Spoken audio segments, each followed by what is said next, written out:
Hello and welcome to the Daily Move. I hope you're feeling well today. So we're in September, somehow 9 months have passed and we're now in the season that some might class as a season of change or new beginnings. Certainly with the kids going back to school, it can feel like a big change, especially if you're a parent or a teacher.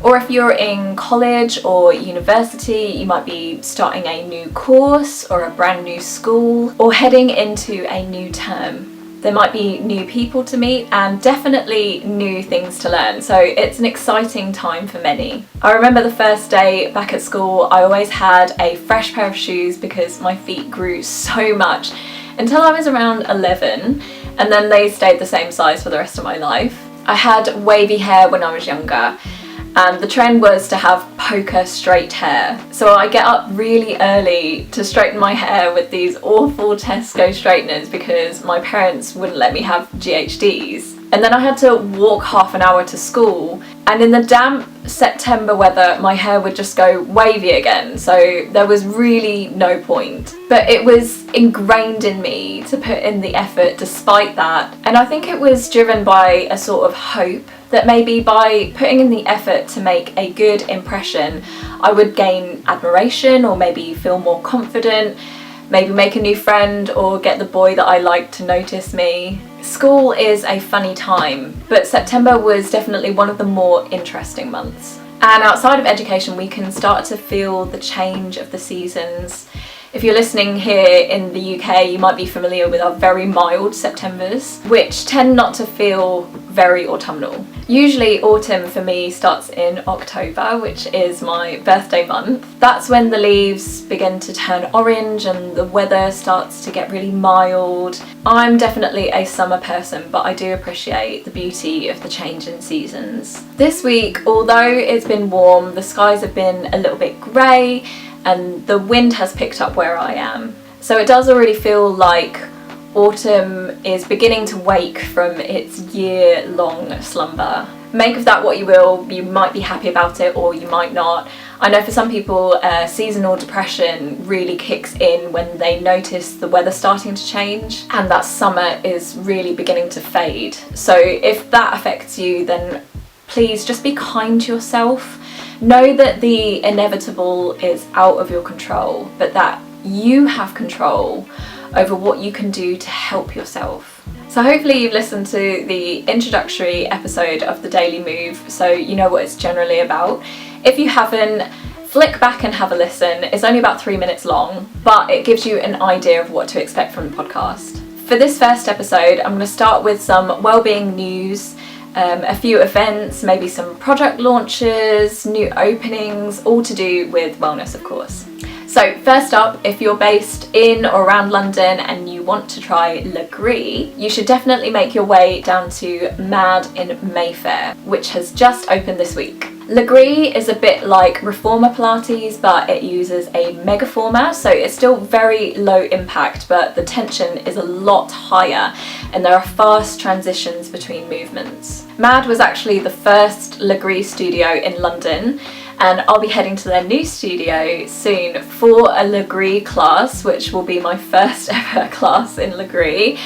So look out for that review on our Instagram, where we'll be posting about it. My next story is also for my London people. Verity, who you may know from Made in Chelsea and who is now a successful entrepreneur and level 4 Pilates teacher, is hosting Pilates with Verity at the Sky Garden on Sunday 15th September. It's a sunrise class, which hopefully means there'll be great views of the sunrise across the London skyline, although you can't always guarantee that in the UK with our weather. But there will be a goodie bag from performance apparel brand Vori and a healthy breakfast treat after your class.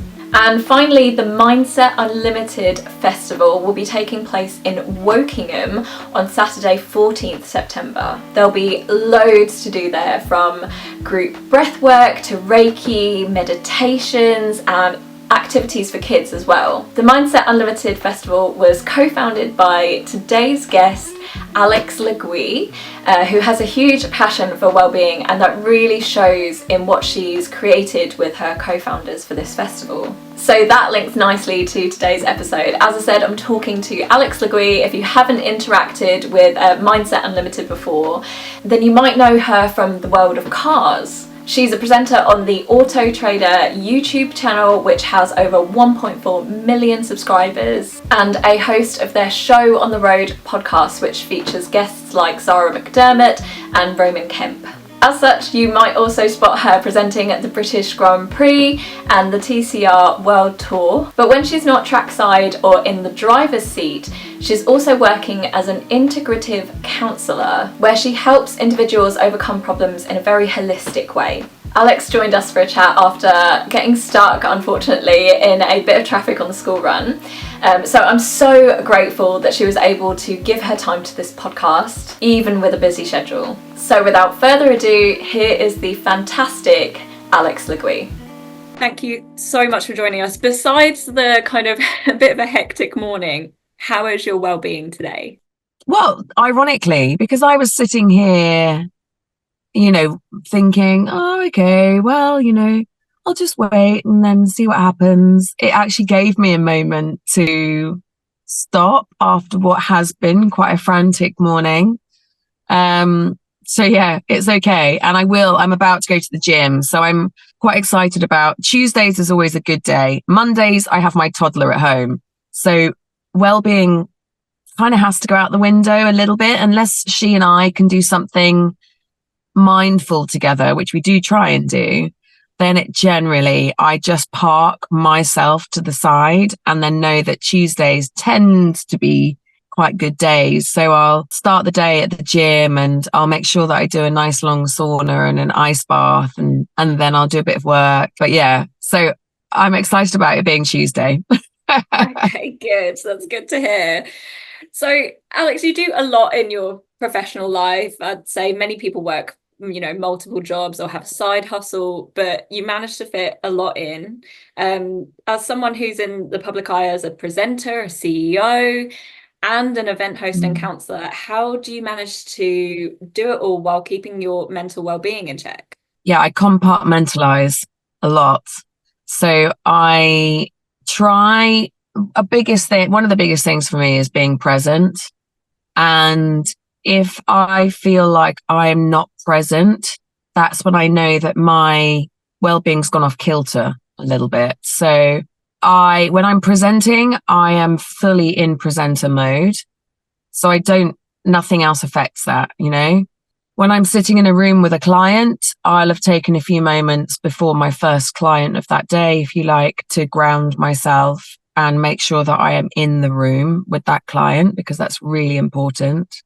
When I'm with my toddler, I am, as much as I can be, I'm with her. So that has been one of the best things for me. And also there's that element of, I think it's really easy to get really overwhelmed with all of the different aspects, particularly, dare I say it, as a woman who tends to also have the mental load of the family and life on their shoulders, as well as nowadays juggling, like you say, a busy life without the community, the village. I think that it's really important to see each thing as little components rather than as a whole, because I think that's when it can get really overwhelming. Yeah. And there's a thing that we tend to do, I think, as humans, is we like to voice all of the things that we've got going on. I'm just, at the moment, it's just too much. I'm doing this and I'm working and I've got this coming up. And so we repeat this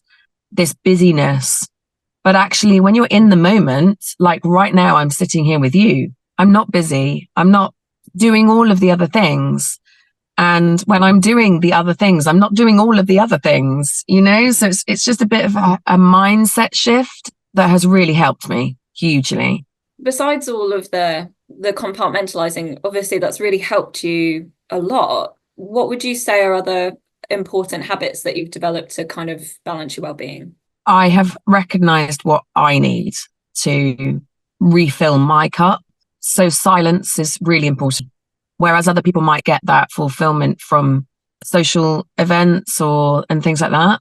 I don't. For sure, it's like for recharge is silence and solitude.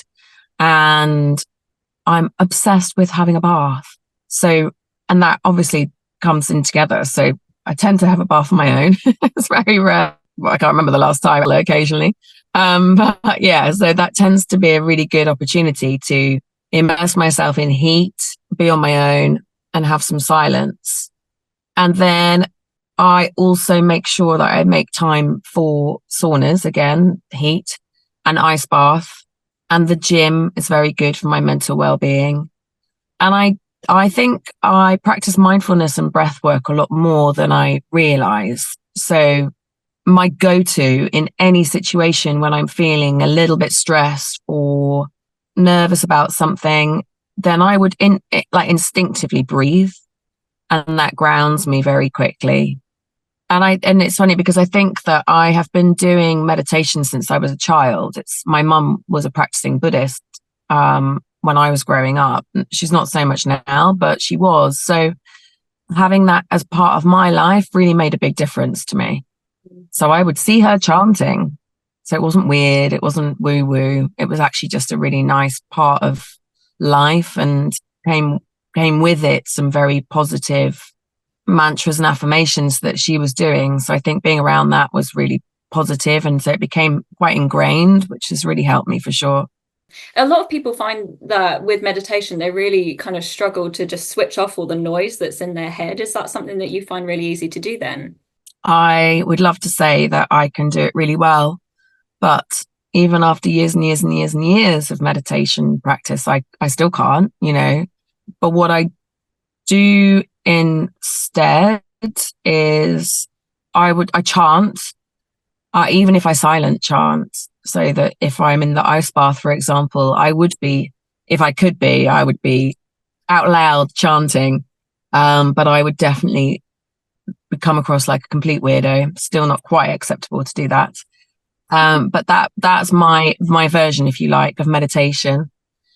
And also like meditation with movement, or meditation as part of art, for me is my version.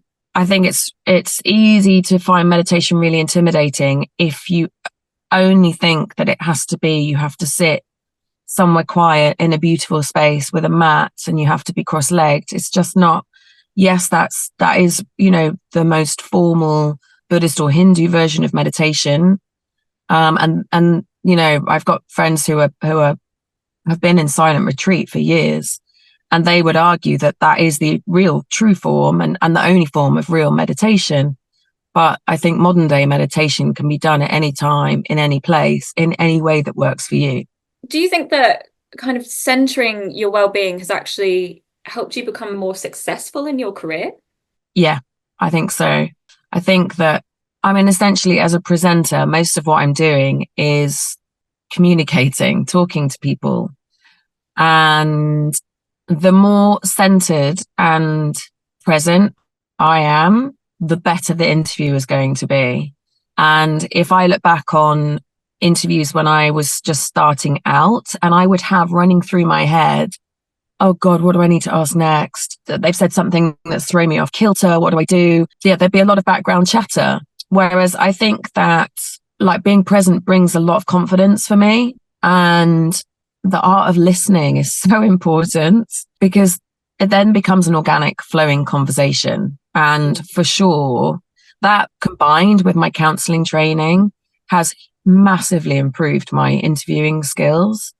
And then for sort of solo stand-up hosting, I've never ever struggled with nerves. It's not something that's ever happened for me. And even my days at theatre school, people would be very nervous going on stage, and I just would feel nothing, to the point that it's been a detriment, I think, a little bit, because I'm a bit too cocksure at times, and channeling nerves is always quite a good thing to do.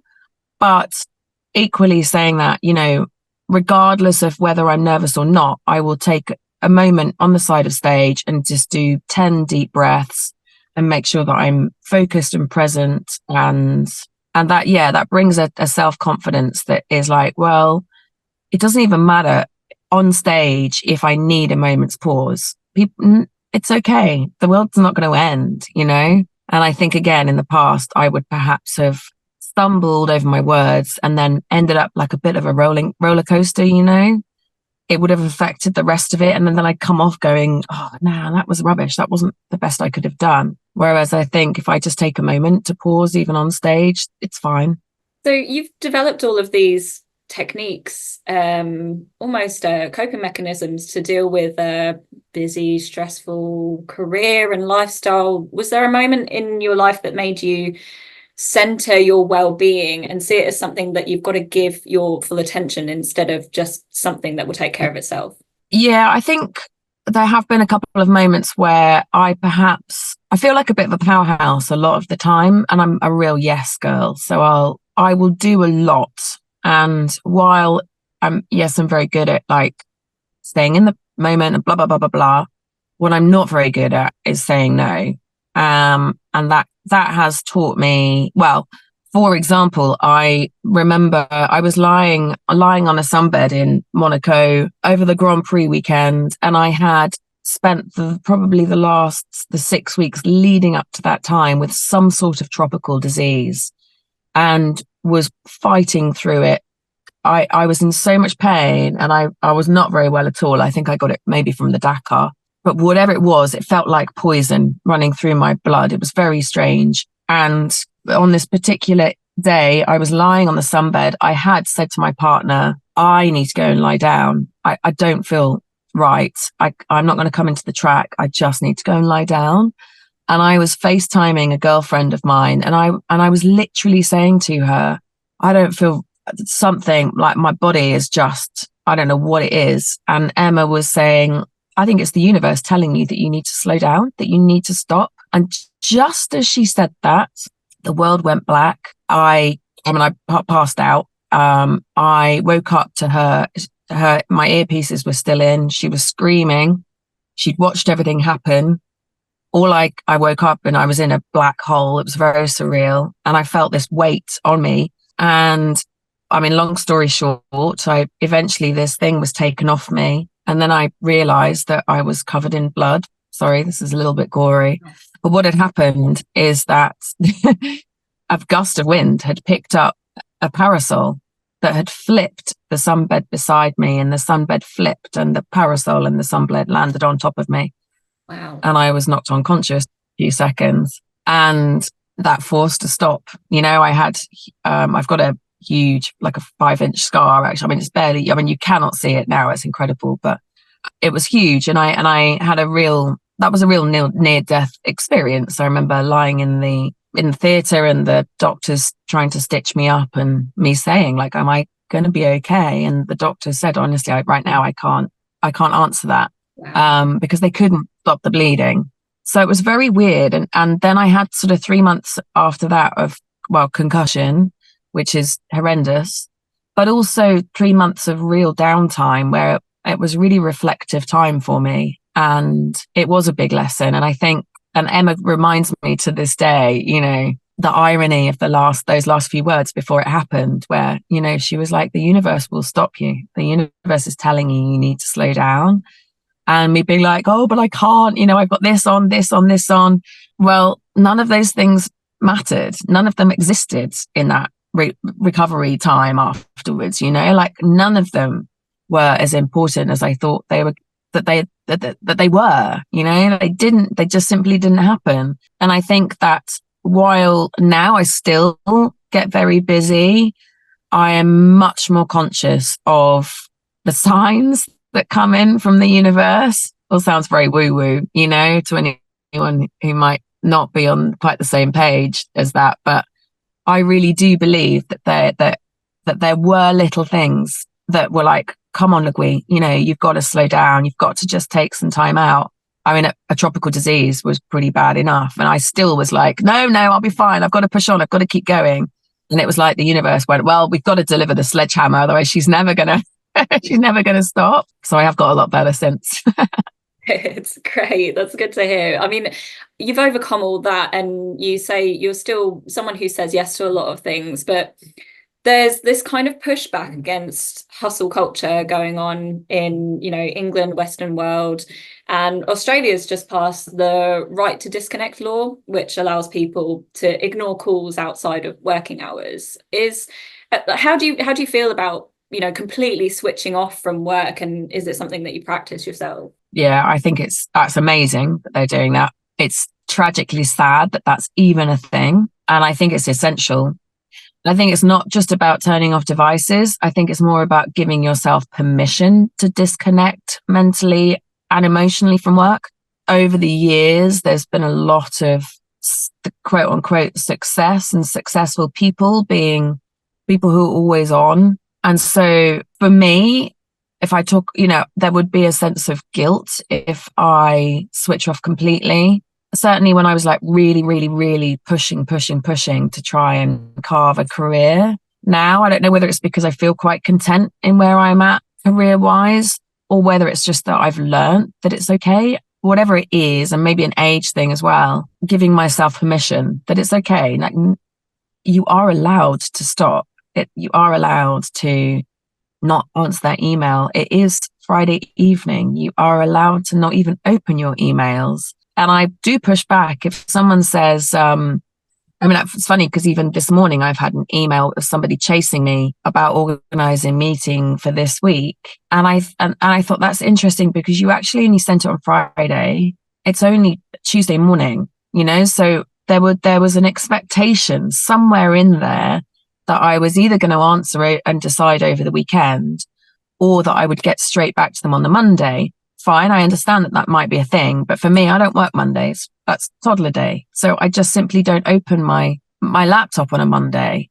But interesting that there's already been a chase. Yeah, I think in the past I'd have been like, I'm so sorry, I should have replied, blah, blah, blah. And now I'll be like, well, no, sorry.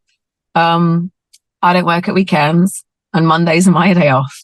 And that's it. And that's fine. That's allowed. If you want a good version of Al, then Al needs her time off too. But yeah, it's great. That law is brilliant. And that's a real powerful step towards a much better work-life balance for lots of people. So I'm all over that. I think there's this big thing with people pleasing. I was definitely like a people pleaser in my early 20s. If somebody wanted to contact me at 11 p.m. at night with some work, I'd just say, okay, I'll get it to you as soon as I can. So do you think, like, as your career has progressed, as you've got older, as you've become a mum, do you think that is something that you've kind of overcome with age? Yeah, I think so. I think setting boundaries, like no is a complete sentence. I just love that phrase. You don't have to justify yourself, and not feeling bad about, not even giving explanation. It's tough. It's just tough shit.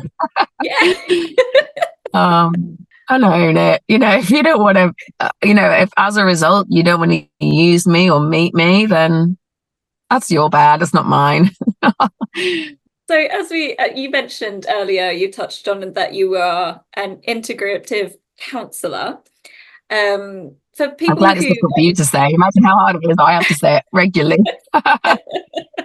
I've come across counsellors before. I did have to kind of search what an integrative counsellor is. So for people listening who haven't interacted with that type of work before, what does that mean, and what do you do in your work? I volunteer for Number 22, which is a counselling service for children and adults. So integrative counselling, I would say, as a general, like, pulls from various different therapeutic approaches to tailor the work to the individual who's sitting in front of me. So I think that there are many people who are quite happy to come into a counselling room and just talk. And I would say that is a very, very good method. And they wouldn't expect the counsellor to do anything other than listen. However, I think an integrative counsellor would perhaps draw and delve into more psychodynamics. So they might go into your childhood a little bit more and see how your childhood is playing out, or the things you've learned from your childhood is playing out in your adult life. I personally would draw and bring into the room some mindfulness and breathwork techniques. I would also delve into some other theorists, if you like, some more attachment theory and stuff. And I also might give some homework. some things for people to do that might help them out. My model is also based on an amazing theologist called Patricia Clarkson, who died a long time ago, but she believed that at any one time, the counsellor and the client might be in a different state at different time. So this gets a little bit complicated, but you might be working reparatively, or there might be something going on between the counsellor and the client, like what's called transference. So counsellor and the client might not realise that they are almost feeling like the other person in the room is someone that is from their life. So it might be that a client might be triggered by me because I might represent a mother or an ex-girlfriend, a threat to something, or a teacher, or anything by what I'm doing and saying. So there can be other nuances in the room, and an integrative counsellor might be more conscious of that and might even address it and bring it into the space, so who am I for you right now? Like, what is it that's coming in here? I noticed that you've responded to me in a way, and I wondered what I've triggered in you. So there's lots of other things that come into play as an integrative counsellor, which for me, selfishly, makes it even more interesting than it is anyway, So I think it's just not a one size fits all method. And I'm very much, while I've got all these different techniques up my sleeve, I'm still very, very much governed by what the client needs from every session and from the 6 or 9 sessions as a whole. But it can be quite interesting to play with it a little bit. Do you have any cases that really stand out to you where you were able to help someone through a kind of difficult time in their life? All of them. I mean, I have actually just recently finished with a client who I've had for 3 years, and she was a phone client, and I can't obviously go into any details specifically, but yeah, I would say that, well, I know, that our therapy sessions gave her a real life raft, if you like. And I think that knowledge is power, self-knowledge, self-awareness is such a power that we, in the UK particularly, we just don't harness enough. Like, counselling is way too expensive for people. The waiting lists are way too long for free counselling, and it's not part of our recipe. Whereas in the States, everyone has a counsellor, and the knowledge that I've seen people gain about themselves is incredible. And the difference it makes to people's lives is just, it's amazing. Like, there's just common themes, I think, through all of them. Again, like how childhood has manifested in their adult lives is quite fascinating, and people's attachment styles. There's real common themes, and all of them have transformed hugely in their own ways. Like, it's not for me to judge a successful or an unsuccessful therapy session or course of therapy sessions, because everyone will change in their own ways. And also, even the people who they might not feel like they have learnt or developed, it's inevitable that a seed will have been planted in those sessions that might not even come to fruition until years down the line. And then there'll be a bit of a penny drop moment of, so this is where it's come out, or I learnt this, or, it's fascinating work. Even if you don't think you need therapy, go to therapy, because it's bloody brilliant. I still go, well, actually, currently I've put a pause in because I don't have time. But yeah, I've had loads of therapy. It's just brilliant. You've actually had it yourself as well? As a trainee counsellor, for the 5 years I was training, I had to have therapy every week. And then I continued for my first year of practicing with clients. And I will go back to it once the festival's out the way. Then I'll probably go back and have an hour a week, because it just, again, that's part of the self-care top-up, There's inevitably stuff to talk about. And I can recognize now in myself when I really do need therapy and when I just need a little bit of an offload. But yeah, it's great. I'll definitely have some more.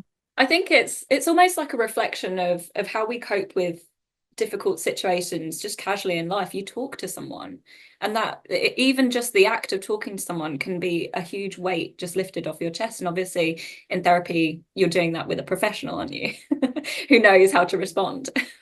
Exactly. And that's such a big part of it, is the knowing how to respond. Like, talking to friends is just amazing, but friends are really good at giving advice. And sometimes it's not advice that you need. Like, I firmly believe that we all have the answers. Quite often we just need someone to reassure us that our gut instinct is right and right for us right now. Whereas friends will, with all the best intentions, will just unknowingly sway us towards their feelings about something. And it's very rare that our friends will listen with just the intent of listening rather than listening with the intent of giving their side. So there's benefits to both, but it's a very sacred space, being able to offload to somebody and for them to give you the time to be heard and for you then to come up with your own answers, which is what the therapy room will offer you. But it's something that, you know, I feel like should be taught in schools from a young age. I think that people should be taught how to listen, the art of active listening and other methods of being a friend to somebody, because I think that would really help. And it would bring the, you know, the suicide numbers down significantly, I think, particularly with men. Yeah, massively. And you talked earlier about, you know, everyone should try therapy, go to therapy, but not all counsellors are the right fit for everyone. So how do you suggest someone going about finding the right counsellor for them? There have been a lot of people that have tried, you know, that I've been aware of, that have tried a counsellor and because the first session didn't work for them, they don't go back and it puts them off. And it's such a shame because, well, just like with other humans, there's always, doesn't mean that they're doing anything wrong at all, but we're always going to be more drawn to some humans and not others. And I think that trusting your gut is vital and trying a few out is really important, but also working out what it was that upset you, because also that's quite a big teller. So it might be that they triggered something in you and maybe that's part of the work. Maybe you're meant to sit with someone that actually you don't particularly like. You know, nowadays, for me, now that I feel very comfortable as a counsellor and in counselling, I would deliberately, if I found that I went to a counsellor and I wasn't sure, then I might deliberately make myself go for 6 weeks to work out what it was that I needed to learn. But for a lot of people, that's very intimidating. And that's definitely not what I would suggest starting with. But yeah, I think trusting your gut, like as long as you feel safe and heard in those initial sessions, then that's a really positive sign. But if you don't, then again, boundaries, have no problem with saying it's not for me. You don't need to justify yourself. I'll just try somebody else. And that's it again, like maybe overcoming people pleasing and thinking you're gonna, you know, they're gonna be annoyed with you if you say, oh no, I can't do this anymore, you know, I want to try someone else. And that's not the case. Or, you know, you're a professional, counsellors are professionals, they're not going to judge you. Ever. Yeah, well, at least you know that you're pretty safe, that a counsellor is not going to probably even comment, you know, they just would 100%. That's your choice and rightly so. And good for you for having those feelings and that choice, you know, it's great. Exactly. And your Mindset Unlimited Festival is coming up in Wokingham soon.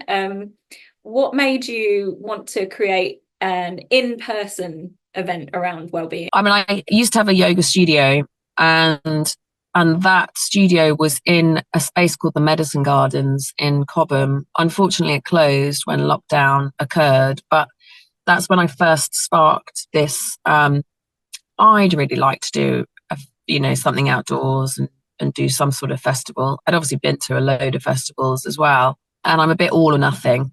So I didn't have a studio at this point. So it was 2 years ago, I was sitting on the floor with my friend Matt in May, and I started voicing to him that I really wanted to do something with this mindset group that I'd created, and said that I quite fancied putting on a festival. And he was like, well, I'd be up for doing that with you. I was like, really? He's like, yeah. And I said, okay. I mean, I'm thinking big, I want to go big. And he was like, okay, how big? Like, well, kind of wilderness big. And he was like, okay, well, how about we start not wilderness big? And how would you feel if we just started with one tent and some classes? I was like, well, I'm not that happy, but okay, fine. We can start somewhere, absolutely knowing that I wouldn't settle for that. But I had him on board, and that was May. In September, we put on our first festival, and it was I would describe it as everything that I wanted to go to, that I would have wanted to go to. And that was the biggest inspiration. It was, I guess, like having been to a few, what did I want that was like missing in other places, or the feeling that I was missing in other places. And we certainly didn't, we had a long to-do list after the first one. So we by no means nailed that. But we had about 500 attendees in that first year. And then last year we managed to get through most of the to-do list, and we had about 4,500 attendees last year. So it grew significantly. And one of the biggest inspirations for me is that feeling of when everyone comes together to do well-being. There's something like high frequency, good vibes that I love that feeling. Like group breathwork is just incredible. Group yoga, group meditation, is really cool. And then having those things, but also the fact that everybody there has got the same, is functioning on that same frequency, or at least trying to. That's one of the biggest inspirations for sure. So you wanted to go big with the festival. You got big with the festival with 4,500 people. Was there ever a point where you're thinking, whoa, there's a lot of people here, this is a bit overwhelming, and maybe like having a hint of what did I do? What have I done? Well, the first year I didn't have time to do anything at all other than run around like a blue ass fly and do stuff, firefight or teach a class, or I was doing way too much. And what I recognized after that first year, that there's like three of us really that put it on, and we hadn't seen each other. We hadn't had a moment. It's a bit like when you get married and you get to the end of the day and realize you haven't seen your husband, and you haven't experienced it, that the event ends up being for everybody other than you. And that's sort of what we did feel at the end of that first year. So last year, I made a really conscious effort to actually stand in the field and look around and do exactly what you did. But there was no intimidation about it. It really was like, hell yeah, like this is cool. There's a lot of people here. We were blessed with like glorious sunshine, which is amazing in the UK, right? So that was really lovely. Everyone looked genuinely happy. I was hosting the main stage, which is full of inspiring and very motivating talks and speakers. And that's always really good. And you can see the audience responding to them. And that's really nice that the messages are being passed on and received, and people are loving what we're providing. And even like stall holders all talking to each other and helping each other out and connecting, and new groups of friends being made. So yeah, there was no like, oh my God, in any way other than this is awesome. And I want to keep doing it. And then I get like post-festival blues as well. So there's loads on offer at the festival, sound baths, yoga, activities for kids.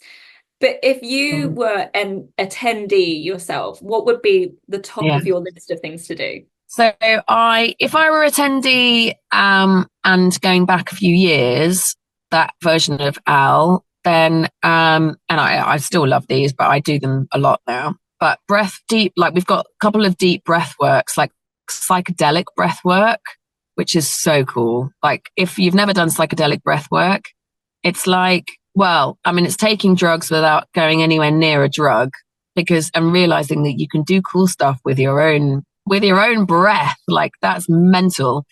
And you feel like you're levitating by the end of it. Breathwork is so awesome. So yeah, I would 100% do the breathwork classes. The sound baths, like we've got this shaman called Danny, who's a didgeridoo player who has tuned his didgeridoos so that when they're beside water, they like the different didgeridoos he's got, the water dances and different frequencies. It's so mental. And so if you think that that's what it's doing to a bowl of water, you can imagine what it's doing to your body, which is 80% water. So he puts on these didgeridreams soundscapes. There's 5 of them, like these incredible musicians, and they are like otherworldly experiences. It's incredible. So I for sure would do that. And then we've got a few panels this year that like what I've realized is panels, one, are a great way of getting a lot of practitioners in front of people, and a lot of different minds and, different approaches to different subjects. but also they're a great way of getting the audience engaged and answering questions, asking questions that they might not have the confidence to if it was just someone up there just doing a solo talk. So yeah, I would go to a few of those as well. And then because I'd probably have Bub with me, we would for sure go and do a kids sound bath, because then they can experience that stuff. And I would do family yoga as well and do lots of balancing and things like that. Yeah, because I've been to so many now. I have never done Qigong. I don't know how that's a thing. So this version of Al would like to try the Qigong. And I might, if I can carve out a time when I'm not hosting, then I'll go and join that session. And there's also a new thing called Melt Method, which is, she's amazing. I did a trial session with her, and before I was like, oh, I'm going to be a bit bored, I reckon, because it's like almost like a myofascial release type thing with balls and all sorts of stuff like that. But oh my God, Melt is such a good name for it. I struggled with back pain and arthritis and all sorts of stuff like that. When I went in, I felt like a crooked old hag. When I came out, it was like, Melt. Oh my God, my whole body felt like heaven, and it wasn't boring at all. It was great. So yeah, that's what I would go and do this year. Oh, that sounds lovely. That sounds like the perfect day. I mean, Yeah. of just caring for yourself and improving your wellness. And then we finished the day with an ecstatic dance, which is insane. It's just a big sober rave with a group of people dancing around like complete lunatics. And it's the most freeing, liberating thing. It's very nice. That sounds perfect. But like outside of the festival, if you didn't have that opportunity to kind of host or attend this festival, what would you say an ideal well-being day looks like to you? I have to start with coffee. Mm-hmm.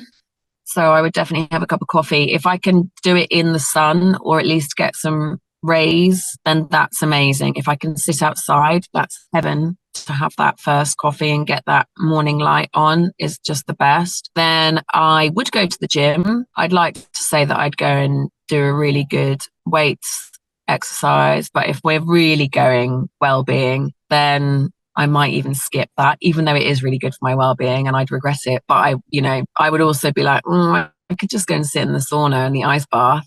So I would go and spend at least an hour saunering and ice bathing and flip-flopping between those two things, because then that gets my chanting in and my meditation in. Then I would probably at some stage try and get out in nature, have a walk, or just go and sit outside somewhere. I would 100% do some painting in the afternoon and the evening. And then I would definitely round off the day with a bath, because again, that's just my happy place. And that would be my silence. I'd probably do most of it either in silence or with a very cool soundtrack to follow me around for the day, because music is also my lifeline. I'm reading an amazing book at the moment called Many Lives, Many Masters. So I would throw that in the mix somewhere if I could as well.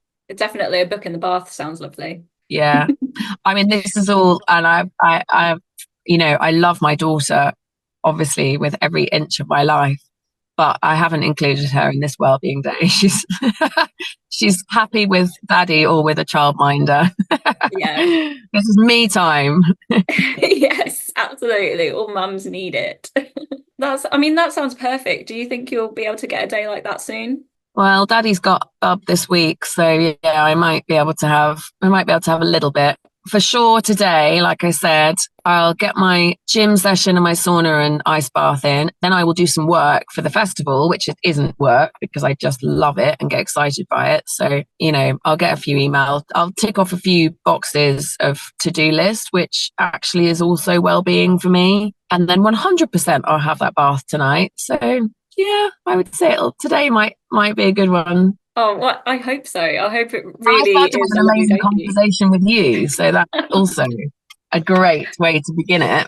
Thank you so much for joining us on the Daily Move. I will let you get on with your fantastic wellbeing day.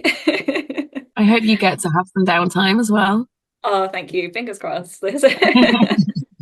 So that was the lovely Alex Legouix. If you'd like to follow her on Instagram, she's at Alex Legouix, and that's Legouix. You can also find out more about the Mindset Unlimited Festival at mindsetunlimited.co.uk. And if you're an adult or young person seeking counselling in the Berkshire area, you can check out number22.org. I'll also add these into the episode description in case you can't write them down right now. And until our next episode, I hope you stay well.